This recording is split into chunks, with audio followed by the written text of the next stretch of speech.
Now, the Roma Wine Company of Fresno, California presents...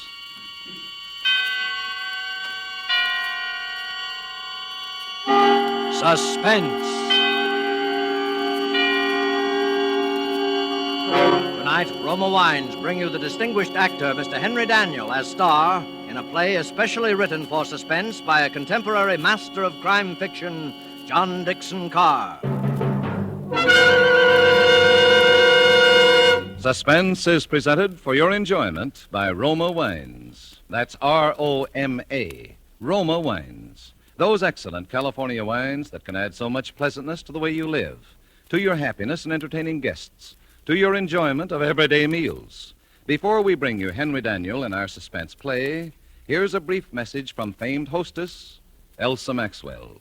When even so simple a main dish as a steaming, fragrant dish of spaghetti or beans is surrounded by bright green salads, golden rolls or muffins, and brilliant Roma California burgundy, the food is more appetizing, more enjoyable. And for a summery touch, a vase of flowers. Perfect color complement to the deep, rich beauty of Roma burgundy. You'll enjoy the fruity, robust taste, the tart piquancy of distinguished Roma burgundy served cool. Truly a masterpiece of fine winemaking. Like all Roma wines, Roma burgundy is unvaryingly good, always high in quality of bouquet, rich in color and taste. The happy reward of selected grapes, brought slowly to perfection, gently pressed, then carefully guided to flavor fullness by the ancient skill of Roma's noted wineries in California's choicest vineyards. Yet all this goodness is yours for only pennies a glass. Remember, because of uniformly fine quality at reasonable cost, more Americans enjoy Roma than any other wine. R-O-M-A, Roma Wines. Yes, right now a glassful would be very pleasant, as Roma Wines bring you a remarkable tale of suspense. And with the dealings of Mr. Markham, and with the performances of Mr. Henry Daniel in the title role, and of Joan Loring as Judith, and Gavin Gordon as Ronald, Roma Wines hope indeed to keep you in suspense. This is the story of a man who commits murder and gets away with it. Does the idea shock you? Do you believe that justice must always be done? But let's be honest with ourselves. You and I needn't be cynics to know that justice is very seldom done. Innocence flinches. Guilt is childlike and bland. Innocence is imposed upon. Guilt can compass all things, even a successful murder. And I know this. Because I was the murderer, you say? Oh, no. Inquire at Scotland Yard. I was the victim.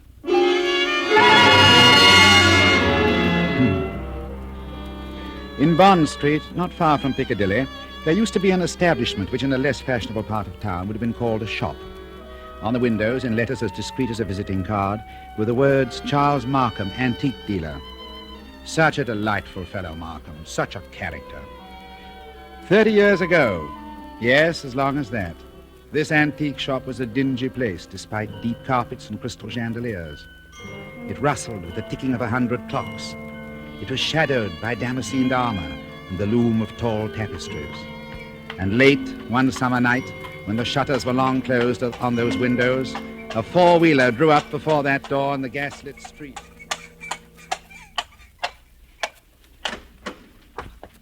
That's all, cabby. You needn't wait. Very good, miss.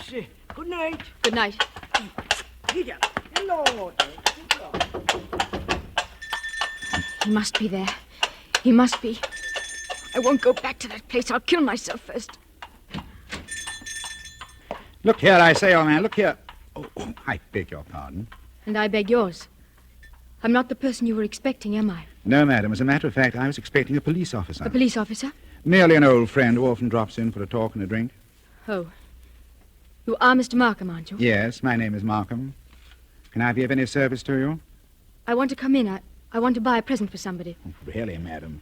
It's nearly 1 o'clock. Surely tomorrow morning. That'll be too late. This is a special occasion, you see. It's a birthday present. That's it, a birthday present. I've got to deliver it at breakfast, and Sir Charles Lytell says that this is the only place in London to buy antiques. Sir George flatters me. One moment, I put some lights on. Oh, no, please. That little light will be enough. But you won't be able to see anything. That doesn't matter. I'll trust your judgment. And just as you like. This way, madam.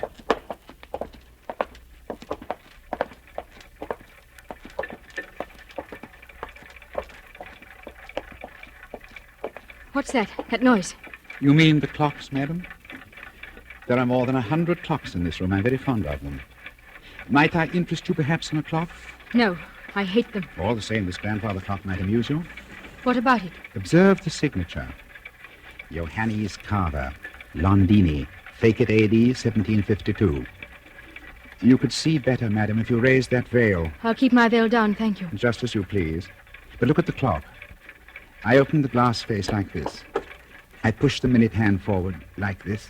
And 1 o'clock and all's well. What? 1 o'clock and all's well. What was that voice? only the clock, madam, nothing more. The clock spoke? Clever, isn't it? A device of old John Carver, anticipating Mr. Edison's gramophone by more than 100 years. But you don't like clocks? No, May I ask whether the present is for a lady or a gentleman? it's for a man. Has he some knowledge of antiques? No. Yes, I mean, Furniture, perhaps? Porcelain? Bronzes? Tapestries? Weapons? he might be very much interested in weapons, yes. Then I imagine his name is Mr. Ronald Gilbert. Will you tell me, Miss Ray, why you really came here tonight? So you know who I am. Naturally, you're Miss Judith Ray. Why did you come here? I wanted to see what sort of man you actually were. And have you found out? No. But I won't go back to prison, I won't. As you will. But since this is to be a business conference, Miss Ray, and I imagine it is... Yes. Then suppose we go into my office here at the back of the shop. Will you precede me? Thank you. You must excuse the dust covers I put on the chairs here. I'm leaving for a holiday tomorrow, and the shop will be closed. When I return next week, Miss Ray, I shall expect the amount requested. In cash, of course. But I can't raise £2,000. You ought to know that. Your fiancé could raise the money, I imagine. Ron? Do you think I'd have Ron know where I've been and what I've been? It's better than having his father learn it, surely. Sit down, Miss Ray. I'd rather stand, thank you. Now, that's a very foolish gesture. But the ladies will do it. They think it gives them dignity and shows their disdain of the poor blackmailer. You see, I make no bones about it. I am a blackmailer. You seem rather proud of yourself. Why not? I'm the one person in England, perhaps in the world, who has made it a large-scale business. Congratulations. What is all life but blackmail? The child says, if you don't give me that, I'll scream. The grown woman says, if you go on behaving like this, I'll leave you. Your sex, Miss Ray, are blackmailers from the cradle. You know Charles Markham? Yes. I wonder if anyone has ever hurt you very much. Hurt me? What do you mean? When you talk about the world and people in general, your face goes white under the eyes. You pick up that letter opener from the desk. Not a letter opener, please, Miss Ray. A Medici dagger. 16th century work. It isn't the money that really interests you, is I it? don't understand. You hate the world. You just want to torture people as you think you've been tortured. Isn't that so? This is a very sharp dagger, Miss Ray. If I throw it down on the desk, it sticks. Like that. Isn't it so, Charles Markham?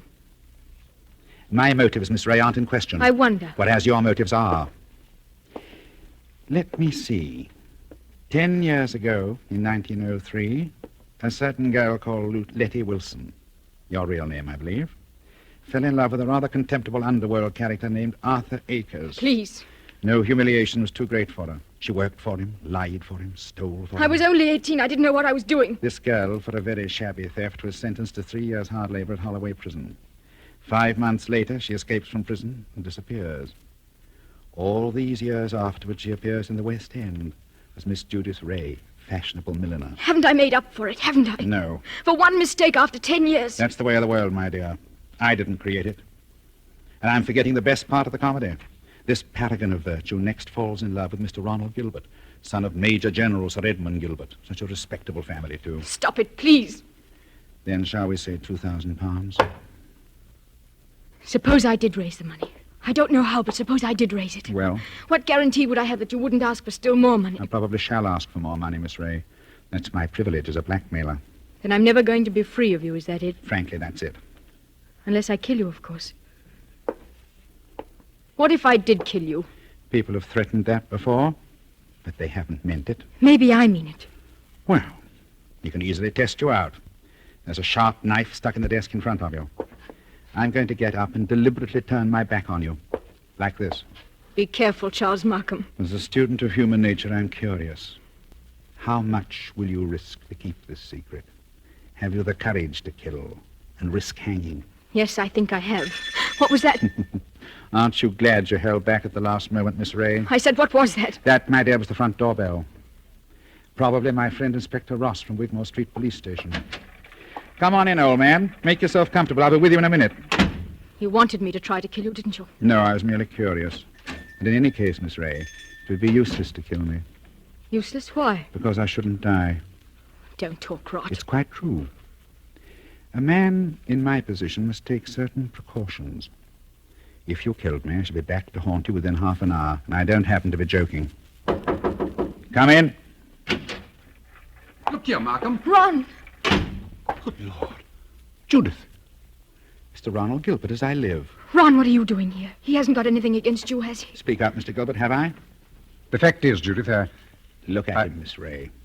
See how he changes color and twists his moustache, and altogether resembles a boy caught at the jam cupboard. The perfect picture of a gentleman being a gentleman. Look here, Markham. I'm not very clever. You can always make a fool out of me when you start talking. So, let's stop talking. I've brought the money. What money? My fee for keeping quiet about you. So you went to Ron, too. You told him about it. Naturally. If possible, always sell your wares in two markets. How much money? Never mind, Judith. I'd hoped I could do this without your knowing. How much money, Ron? 3,000. It's all I could raise. Has he told you who I am and what I've been? Look here, Judith. Who the devil cares who you are, what you've been? I happen to be in love with you. Oh, never mind. Let's get out of here. Ron, it's no good. He'll only come back for more. I know that, but what else can we do? Nothing, I'm afraid. What's that knife doing there? Stuck in the desk. Nothing dangerous, I assure you. Oh? Only a curio. Very sharp, of course. Miss Ray was much interested in the dagger. May I have that envelope with the money, please? There you are. Take it. Thank you. As I explained to Miss Ray, I'm leaving tomorrow for a holiday. Hence the general disarray and the dust covers on the chairs. I'm glad we could settle this affair, as you would say, like gentlemen. This is your job, Markham, I suppose. You can't help being what you are. But never again, as long as you live. Well? Never even say that word, gentlemen. Be careful, Ron. Look at his face. Tell me, Mr. Gilbert, how much money is in this envelope? You heard what I said. 3,000 pounds. Then take it back, my friend. I find we can't strike a bargain after all. What do you mean? Just what I say. Here's your money. You will now oblige me, both you and Miss Ray, by leaving my shop. What do you mean? What are you going to do? Tomorrow morning, perhaps even tonight, I'm going to get in touch with the police. I shall tell them where they can find Letty Wilson, alias Judith Ray. You can't do that, Markham. Oh, yes, he can. You've hit him where it hurts. 3,000 pounds, my friend, is not enough compensation for the way you talk. There's the way through the shop. Shall I escort you to the front door? No. You prefer to stay here and make a fool of yourself? You're not going to tell the police, Markham. I promise you that. And how are you going to stop me? With this! Ron, put that gun away. It's a funny thing, Judith. I felt a bit of a fool, bringing this revolver along, and now I've got a use for it. Oh, yes, I've got a use for it. Maybe the best thing would be for me to go into the street now and call the police. You'll never get to the street, Markham. Get back in here. So both of you, it appears, came here under false pretenses. You said you wanted to pay me some money.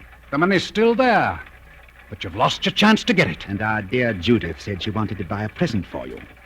I showed her this grandfather clock there. This talking clock. Don't go a step beyond that clock, Markham. I warn you. You wouldn't dare. Wouldn't I? No, and I'll call your bluff. 1 step. 2 steps. Ron! I know your whole silly tribe. You wouldn't risk it. You wouldn't. What's happening to me? Don't try to grab at the clock, Markham.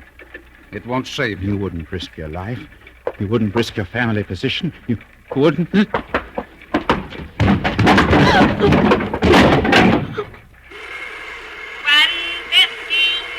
and all's well. 1:15 and all. I had to do it, Judith. Don't you say I had to do it? Oh, Ron. Ron. Steady. We'll find a way out. Maybe he's not dead, Ron. Go and look at him. He's dead, all right. Please, Ron, go and look at him. Well? Shot through the heart. Well, it went clean through him and smashed the face of the grandfather clock. It's all I can see in this dim light. This isn't happening to us. It can't be happening. I've got to think. I'm scared. You're not going to give yourself up. Have this whole thing made public? No fear. Wait a minute. There may be a way out. What way? He said he was going for a holiday. It means his absence won't be noticed. The shop will be closed. Nobody will come here for days, and certainly nobody will come here tonight. The police officer. I forgot the police officer. What police officer? A friend of Markham's, Inspector somebody from Wigmore Street. He's expected here tonight. Then we're finished. Ron, could you pick Markham up and carry him? Yes. Yes, I could manage that. Why? There must be a back way out of this shop. Probably in the office. Hurry, Ron. Why, I don't like to touch him. Hurry, Ron, please. He's as heavy as a sack of meal. He seems to be looking straight at me. I know. Everything here seems to have eyes and to move a little in the shadow. Did you see the expression in Markham's eyes just before you... No, I didn't notice. He seemed to be looking behind us or beyond us. I don't know how to describe it. And he said something, too, that scared me. He said he couldn't die. He said that... Close the door, quick. The back door. Wait. Oh, there it is. Locked. It's locked. Isn't there a key? No. Maybe in his pockets. Look in his pockets on the key ring. There isn't time, Ron. I think I heard the front door open. The police... I've got it. The dust covers. What? Those white cloth covers that fit over the chairs. Look at them. What on earth are you talking about? Like the game we played when we were kids. Somebody sits in a big chair. You fit the dust cover over him, and nobody can tell he's sitting there. Oh. Don't you see, Judith? That's how we can hide Markham's body. It might work if there's time. There's got to be time. Take the cover off that big wing chair. All right. Maybe there's a chance. I'll fit him into it. There. Now, put that cover back again. Pull it down around his feet. Don't let it touch his chest. The blood will show through. There, that's got it. Now, you can't see anything now, can you? No, but... Ron, Well, what did you do with the gun? gun? The revolver, the gun you shot Markham with. Oh, I put it down on the floor when I picked up his body. Out in that other room? Yes, I'm afraid so. Oh, It's too late now, Judith. The police are here. what are we going to say? I don't know. Trust your wits and try to brazen it out. Yes? Come in. Good evening, Miss Ray. Good evening, Mr. Gilbert.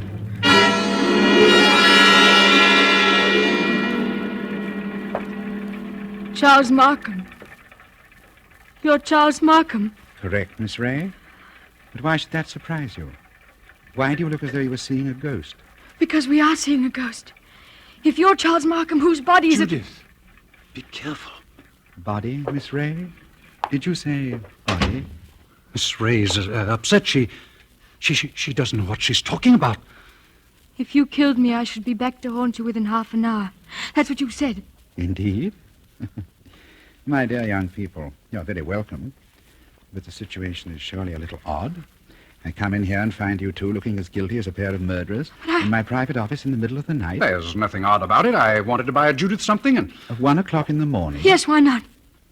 May I ask how you managed to get in? The front door was open. We just walked in. And you say there was nobody else here? There's nobody here, Mr. Markham, not a living soul. Then you didn't by any chance meet my brother? Your brother? Brother?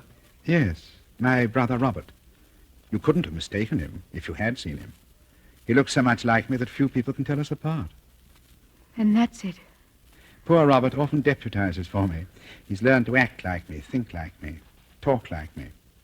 But he doesn't like the work much. Of course, you know what my work really is. Your brother? Yes, my brother Robert is an idealist. He thinks, poor fellow, that my profession is beneath contempt. But he acts the part and acts it well because I pay him. And it's convenient to have a double who'll run risks for me. What have you done with his body? We haven't done anything with him. My friend, if you've killed Robert, you've committed a totally useless murder. You don't see him here, do you? No. But I see his handiwork. Meaning what? I've warned him many times about throwing a knife down on a polished desktop. Those scratches on the desk are fresh scratches. Oh. Of course, if you give me your word of honor, he's not here. Of course he's not here. Oh, well, then, in that case, all we can do is sit down and make ourselves comfortable. Will you sit there, Mr. Gilbert? And you, Miss Ray, how about the wing chair by the window? What's wrong, Miss Ray? Why don't you sit down? Because I prefer to stand, thank you. Then perhaps you won't mind if I sit in the wing chair. It's a very comfortable one. My brother always says... Don't sit down there. No, don't sit down there. So that's it. Yes, that's it. What's the use of going on like this? I killed him. You admit that? Yes, I admit it. But Judith had nothing to do with this. I swear she hadn't. My telephone, you notice, is against the wall. I shall have to turn my back to you when I ring. Ring where? Wigmore Street Police Station. Give him a chance. Please give him a chance. Hello? Operator? I want Regent 0586. I won't let them take you, Ron. I won't. No good, Judith. I killed a man. I meant to kill him. That's all there is to it. A very sensible attitude, my friend. And if the lady has any idea of flying at me with that knife, just notice what I've got here. A .32 revolver, one chamber fired, picked up off the floor in that other room where... Oh, hello. Wigmore Street Police Station? For the last time, Mr. Markham, won't you give him a chance? Be quiet, Miss Ray. May I speak to Inspector Ross? Please, Mr. Markham. Hello, Inspector. Charles Markham. I understood you were going to drop in and see me tonight. Oh, I see. Well, naturally, business before pleasure. As a matter of fact, I rang you up to make sure you wouldn't come here tonight. I've got a lot of work to do, and I'm leaving for Eastbourne early tomorrow morning. Let's make it some other time, shall we? No, Inspector. No. It's as quiet as the grave hereabouts. I've never known a more peaceful night. Goodbye.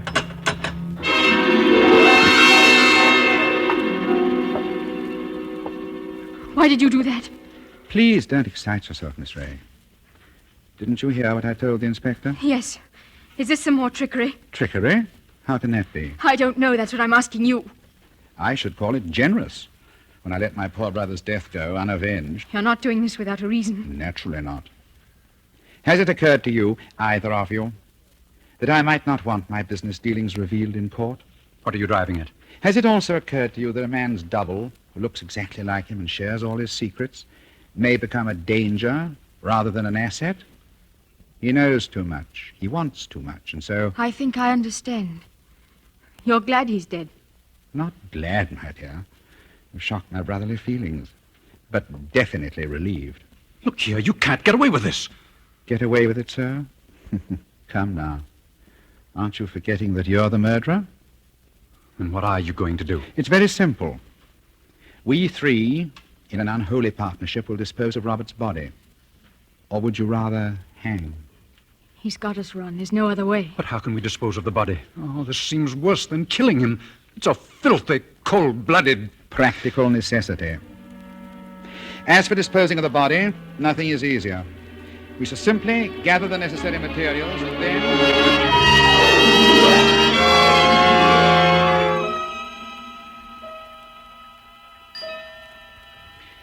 And so, as I said before, this is the story of a man who commits murder and gets away with it. Ronald Gilbert looks back across the years and is still firmly convinced of his own guilt.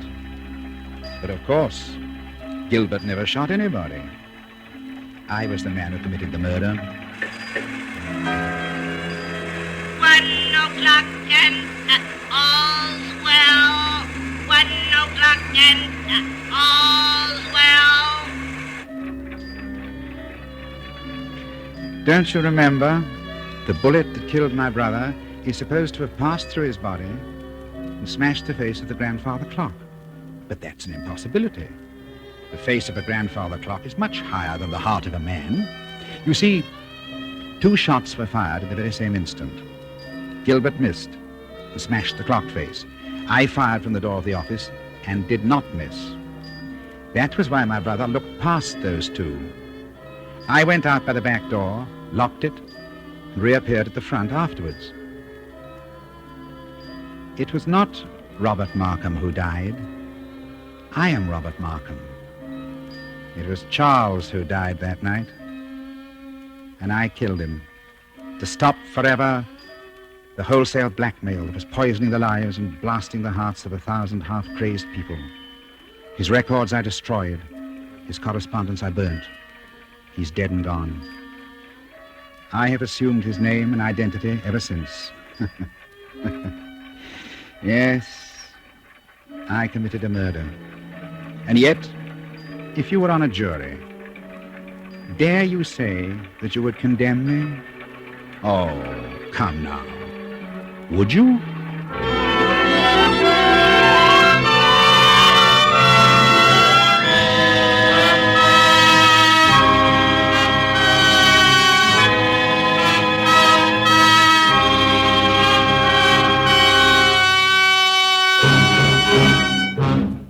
And so closes the dealings of Mr. Markham, in which Roma Wines have brought you Henry Daniell as star, with Joan Loring as Judith, and Gavin Gordon as Ronald, in tonight's study in Suspense. Suspense is produced, edited, and directed by William Spear.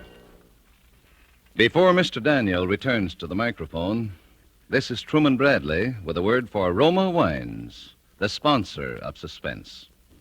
America's famed authority on hospitality, Elsa Maxwell, recently made this suggestion for gracious entertaining. Your friends will compliment your good taste when you serve delightful Roma California Tokay, with coffee or dessert, with nuts and fruit, enjoyable at any time, served cool. A most timely suggestion from Miss Maxwell. You'll find flame-bright Roma Tokay velvety smooth, moderately sweet, light, yet delightfully rich. And you'll find Roma wines always delicious, of unvarying fine quality and goodness.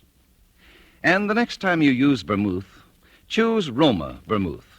Zestful, full-flavored Roma vermouth is blended, developed with all the traditional winemaking skill of Roma wineries, is made and bottled in the heart of California's famous vineyards, yet surprisingly low-priced. Try Roma vermouth soon, won't you? This is Henry Daniell. For a long time, I've looked forward to making an appearance on Suspense, and I hope that I shall be invited for a return engagement. Now, here's something important. Every dollar invested now in the 7th War Loan, which ends this Saturday, is a fighting dollar that paves the way to victory over Japan. It's an invested dollar stored for your future security. Buy an extra war bond or two by Saturday, and do your share in bringing the 7th War Loan to a successful close. Henry Daniell is currently being seen in RKO's production, The Body Snatcher. Joan Loring is currently being seen in the Warner Brothers production, The Corn is Green, and will be starred on Suspense at a later date. Next Thursday, you will hear Mr. George Coulouris as star of Suspense. Presented by Roma Wines, R-O-M-A, made in California for enjoyment throughout the world.